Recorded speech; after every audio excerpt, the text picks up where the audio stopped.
श्री स्वामी समर्थ यंदा पंचांगानुसार रक्षाबंधनाची तिथी 19 ऑगस्टला सोमवारी असणार आहे। या दिवशी पहाटे 3:44 रक्षाबंधनाची तिथी सुरू होईल तर रात्री 11:55 संपेल। उदय तिथीनुसार रक्षाबंधन 19 ऑगस्टला साजरे केले जाईल। रक्षाबंधनाचा दिवशी सर्वार्थ सिद्धियोग, रवियोग आणि धनिष्ठा नक्षत्र असणार आहे।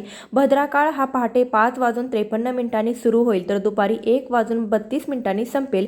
या काळात भावाला राखी बांधू नका। 19 ऑगस्टला भद्रा नक्षत्र आल्यामुळे या दिवशी बहीण आपल्या लाडक्या भावाला राखी दुपारी 1:32 पासून ते 4:20 पर्यंत बांधू शकते। तसेच त्याच्या दीर्घायुष्याची प्रार्थना करू शकते।